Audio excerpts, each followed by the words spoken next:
And then you went on to apply for graduate schools in the US. Um, Yeah, and you got into Harvard University where you did your PhD.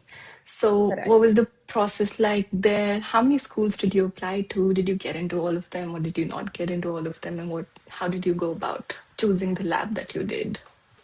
Yeah. So after graduating, actually, I spent 1 year as a research fellow in the lab that I ended up doing my PhD in. So it wasn't straight into PhD programs because I felt like I needed more experience. My application wasn't strong just the first time around with just one internship experience. I was still learning the methods. I was still even learning what the big questions in the field are. What do I want to study? So I wasn't really a strong applicant like immediately after graduation. So the year that I spent doing research full time, I think was the year where I truly learned about the field and learned about how to even apply and what matters in an application. Um, so yeah, that helped a lot. I was working with a PhD student in Liz's lab, and then Liz was doing some new research that I got involved in, and I started working with her directly, and I learned what it feels like to work with a PI to generate new questions, to design experiments.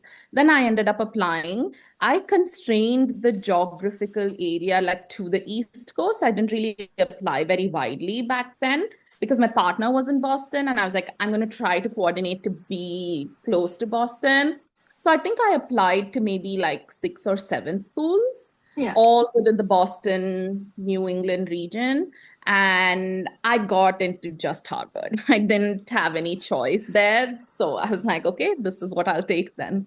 Oh my God, what other schools did you apply to? I applied to Boston University, Boston College, Brown, Yale, NYU, I think, and maybe Columbia.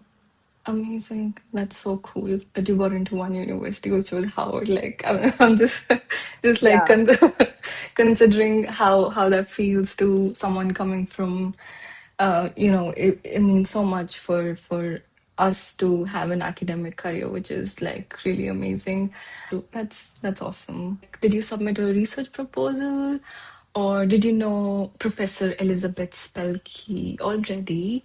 Did you reach out to her? What was the process like?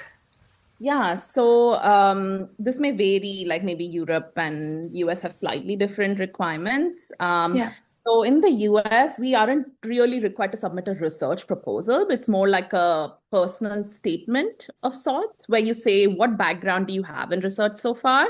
Why do you want to do a PhD? And once you're accepted, what kind of research program will you have? What are some questions will you study? And why are you applying to this particular department to work with these particular faculty? So Yeah. there's that, which is, I think, the main piece of the application. And then there's letters of recommendation. So the way that I first even figured out whom to apply to work with is not all professors take PhD students every year. So I first emailed them or tried to find out information from their website to see if they're even accepting a PhD student. Because if they're not, that's one wasted application. Even if you're very good, they just don't have the chance to accept a student. So I would be, yeah, looking at that. And then Liz said she is accepting a student. And then I also chatted with her about like the sorts of directions that she sees her lab going in. And those were exciting to me. And even though I was there, the competition was steep because there's so many people who have worked with Liz in the past. There's me and there's several other interns, and there's several other people who know her work so well who want to work with her. So it's pretty competitive in that sense. Yeah. So even though I was there, I was like, okay, I'm just going to try. We'll see what happens.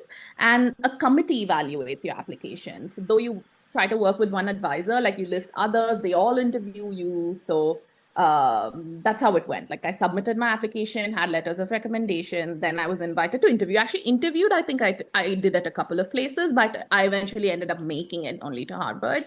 And yeah, like I interviewed with some committees. Some schools had interview days where you go and meet different people. Some of them are more one-on-one. And yeah, that's how the process was. Awesome. Some advice for a young student who is thinking of doing a graduate studies like you did, maybe dreaming of going to Howard someday or applying to other universities in the US.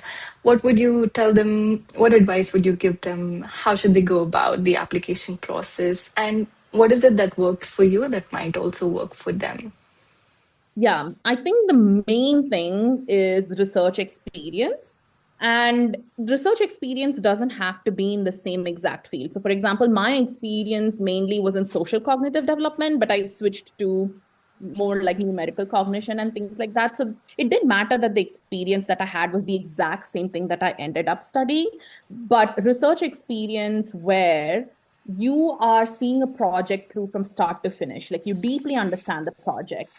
You're not, I mean, I'm not saying that being a research assistant is easy, but you need to be one level above being a research assistant to a project where you have some ownership over the project in the sense that you were involved in the design process. You know, you analyze the data independently, something like that. Like, an experience with research where you can demonstrate independence, that you can think of research and you can start your own research program and answer questions. And you have a certain set of questions that you even want to answer. I think that is the most important.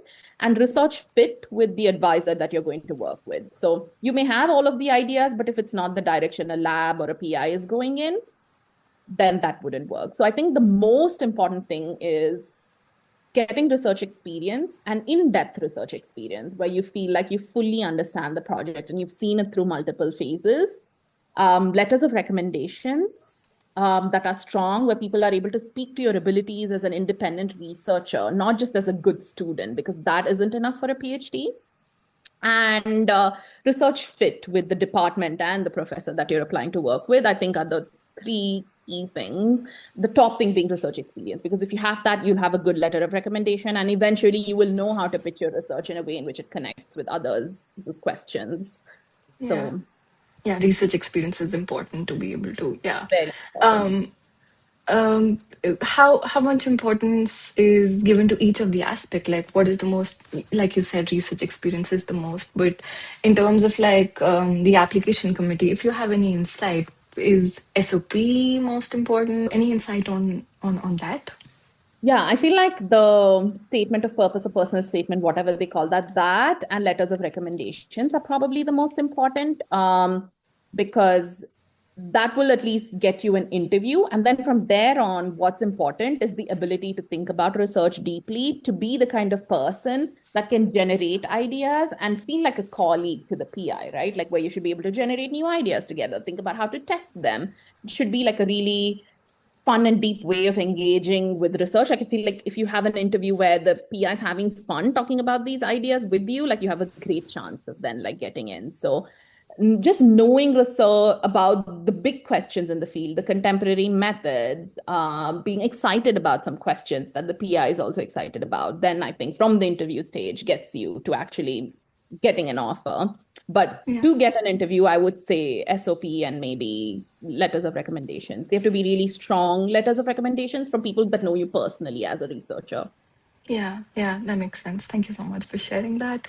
That would be Mhm. very valuable for people applying maybe this year or next year to Mhm. graduate schools.